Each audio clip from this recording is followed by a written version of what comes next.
Hello students, अब हम लोग रिफ्रैक्टिव इंडेक्स के बारे में जानेंगे। रिफ्रैक्टिव इंडेक्स क्या होता है, यहाँ पे हम लोग डिटेल इसके बारे में जानेंगे। तो सबसे पहले हम लोग इसका डिफिनेशन जानते हैं। रिफ्रैक्टिव इंडेक्स किसे कहते हैं?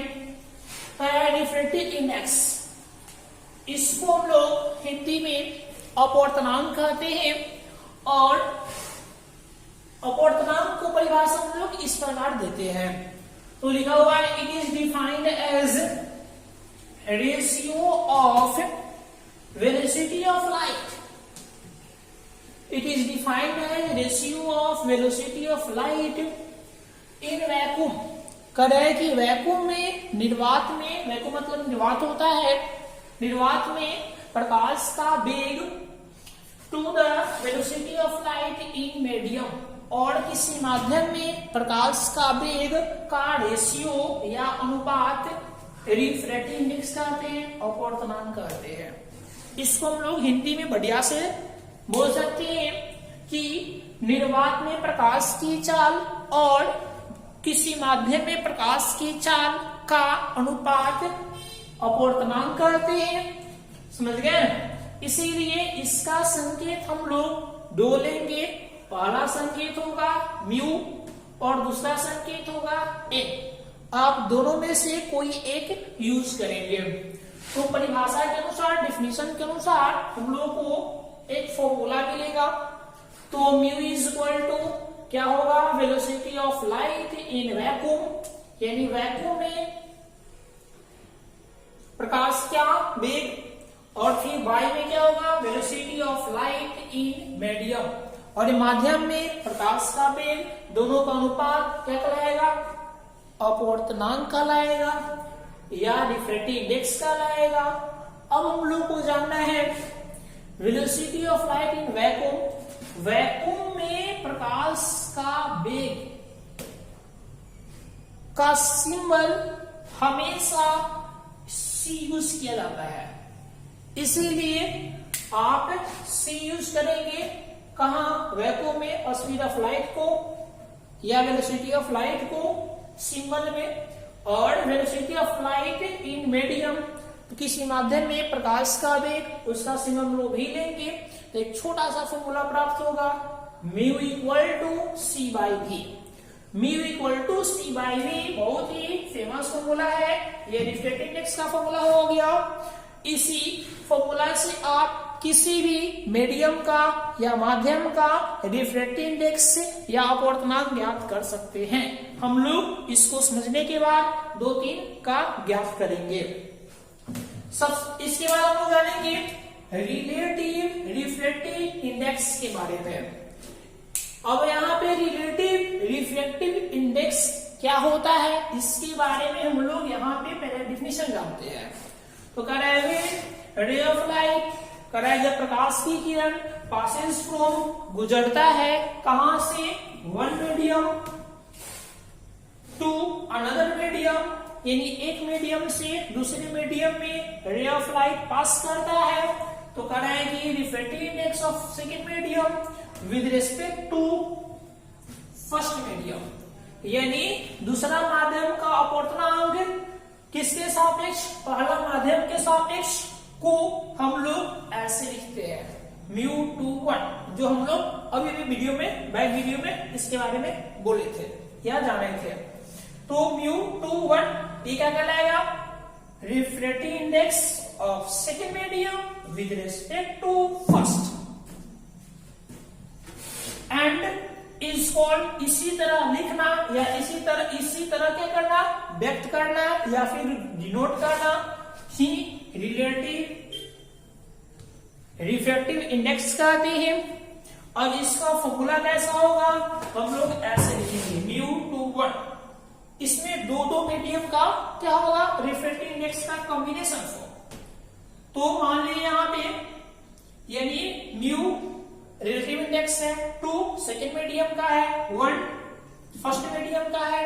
तो इसको हम लिखने का स्टाइल क्या है? इसको लिखते कैसे थे?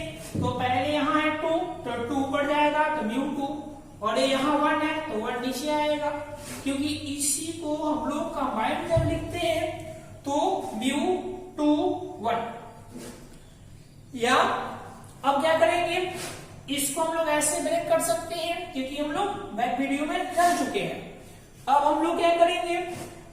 इसका फॉर्मूला बढ़ेंगे। तो इसका फॉर्मूला कैसे बढ़ेंगे? तो मेरे पास फॉर्मूला है म्यू इज इक्वल टू क्या है, सी बाई वी। तो अब यहां देखेंगे ध्यान से, यहाँ टू का अर्थ हुआ सेकेंड मीडियम और 1 का अर्थ है फर्स्ट मीडियम।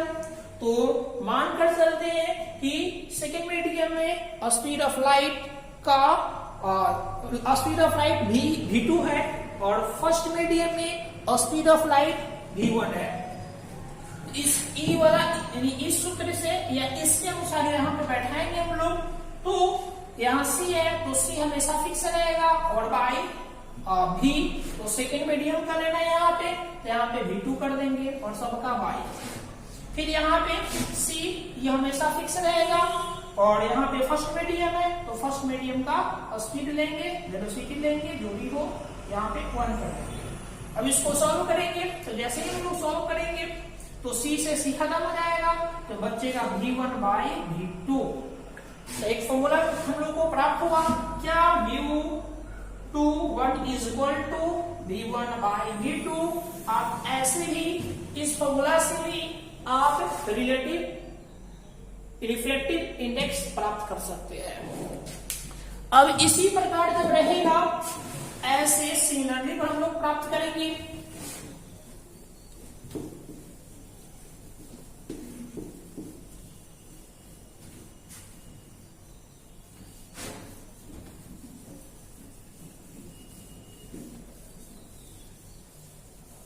अब ऐसे हम लोग सिमिलरली कर लेते हैं। अगर आपको ऐसे रहेगा reflective index of first medium with respect to second, तो हम लोग कैसे लिखेंगे? इसको लिखेंगे सबसे पहले μ1 बाय में क्या लिखेंगे, μ2। अब इसका फॉर्मूला इसी पे हम लोग क्या करेंगे, इस फॉर्मूला पर हम लोग बैठाएंगे। Mu is equal to C by V वाला फॉर्मूला पर इसको हम तोड़ेंगे।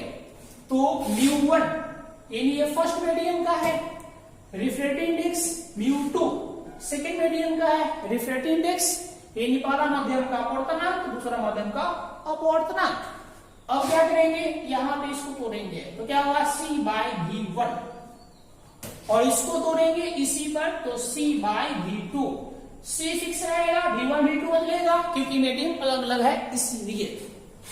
अब यहाँ पे हम लोग सॉल्व करेंगे तो ये बचेगा v2 बाय में क्या v1, इसको ब्रेक किए μ12 को आप ऐसे याद कर सकते हैं।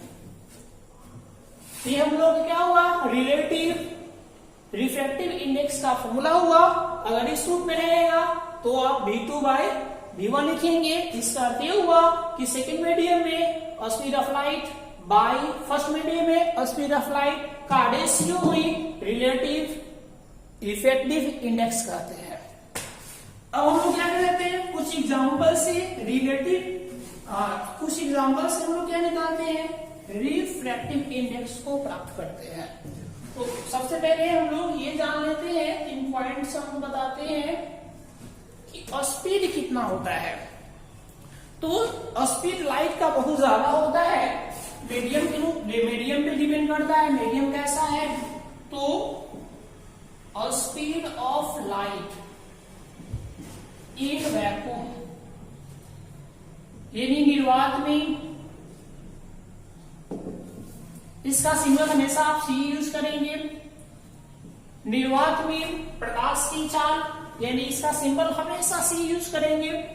कितना होता है, तो 3 लाख किलोमीटर पर सेकेंड। अब ध्यान से लिखेंगे, बहुत ज्यादा है, 3 लाख किलोमीटर पर सेकेंड। एक सेकेंड में 3 लाख किलोमीटर के स्पीड से क्या लाइट ट्रेवल करता है, समझ गए। इसी को हम लोग मीटर में चेंज करते हैं तो 3 × 10⁸ ms-1 आता है। यानी एक सेकेंड में 3 × 10⁸ मीटर क्या होता है, लाइट ट्रेवल करता है। कहां पे, तो वैक्यूम में। अब दूसरी याद रखना है, speed of light in water. अब हम लोग को जानना है कि वाटर में स्पीड ऑफ लाइट कितना होता है, तो इसका सिंबल लेंगे v और w कर देंगे। v से वेलोसिटी और w से क्या हो जाएगा, वाटर। तो v से वेलोसिटी हो गया, w से वाटर हो गया। तो जिस तरह हम लोग क्या होगा, डेंसिटी ज्यादा होगा और स्पीड कम हो जाता है। इसीलिए अब यहाँ 3 लाख है, तो यहाँ आएगा 2.25 लाख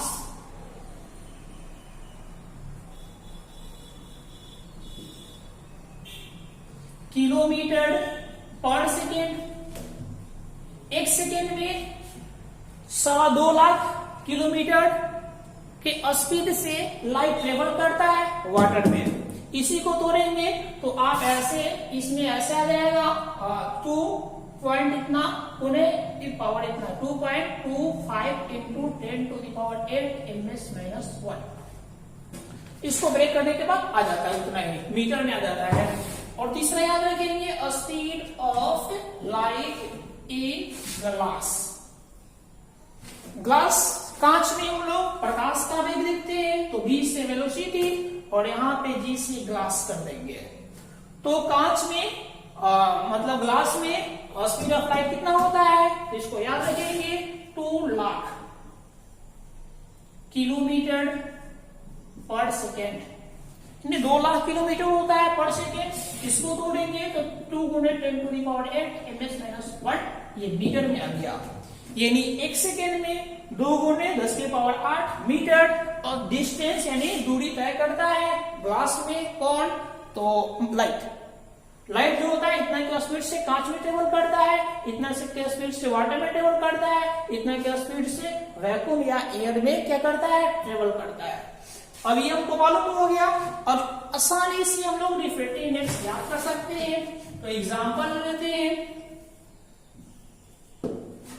एग्जांपल में क्या लेंगे, तो सबसे पहले हम लोग फॉर वाटर का निकाल लेते हैं। अब वाटर का निकालेंगे, WT और वाटर्स। तो वाटर का रिफ्रैक्टिव इंडेक्स निकालना है, क्या μW निकालना है, कितना होगा, समझ गए। तो म्यू मतलब रिफ्रैक्टिव इंडेक्स और वाटर का निकालना, W से वाटर हो जाएगा। तो सबसे पहले क्या लिखेंगे, म्यू का फॉर्मूला क्या होता है, म्यू = C/V।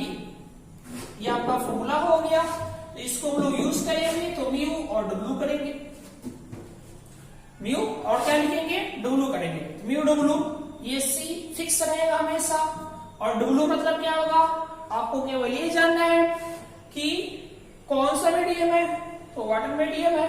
वाटर मीडियम में स्पीड कितना होता है, तो वाटर मीडियम में स्पीड कितना होता है, 2.25। यहाँ क्या पढ़ेंगे, 3 × 10 टू द पावर 8 और यहाँ पढ़ेंगे 2.25 × 10 टू द पावर 8। अब इसको क्रॉस कर देंगे, ये क्रॉस होगा पूरा, तो बचेगा कितना, ये वाला टूटने के बाद 300/225 हो जाएगा और ये 25 से कट जाएगा, 12 मतलब में कटेगा और ये कटेगा 25 × 4 = 100, ये 10 मतलब में कट जाना चाहिए, नहीं 9 मतलब में कटेगा ये।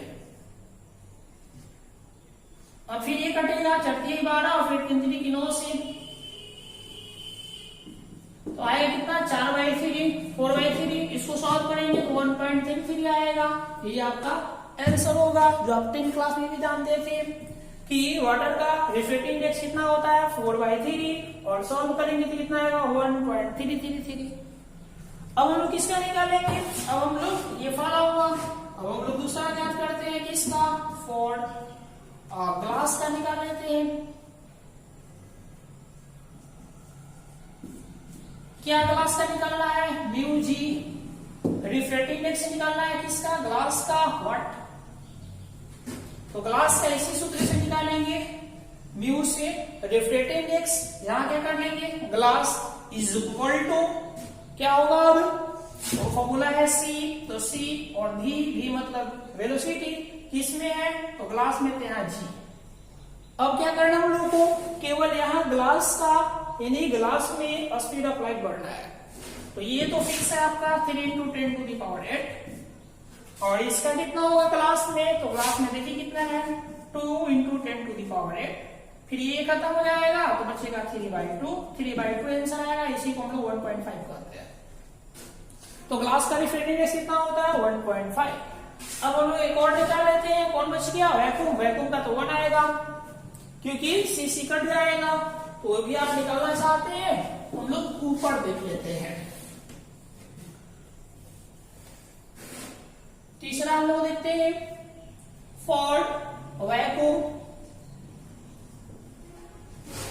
वैक्यूम या एयर लेते हैं, दोनों का लगभग सेम ही होता है।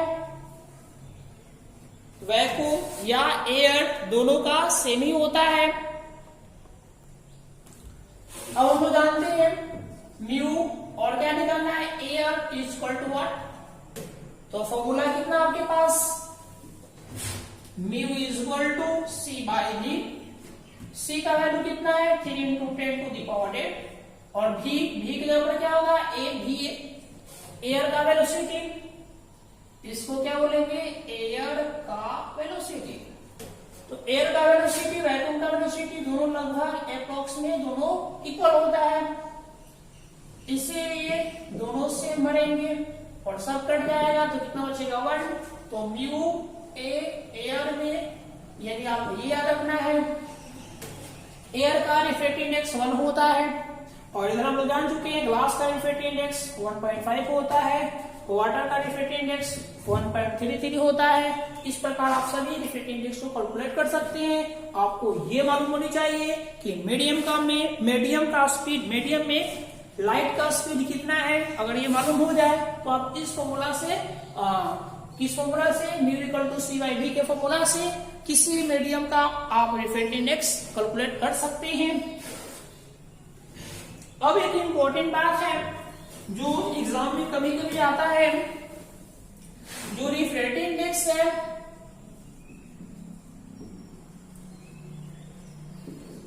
रिफ्रैक्टिव इंडेक्स का याद रखना आपको, ना यूनिट होता है और न ही डायमेंशन होता है, यानी no units and no dimension.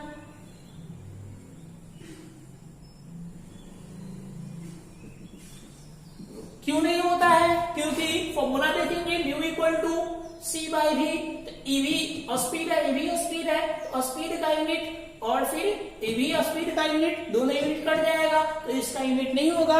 इसीलिए रिफ्रैक्टिव इंडेक्स का ना यूनिट होता है ना डायमेंशन होता है, यानी अपवर्तनांक का न मात्रक होता है न ही बीमा सूत्र होता है।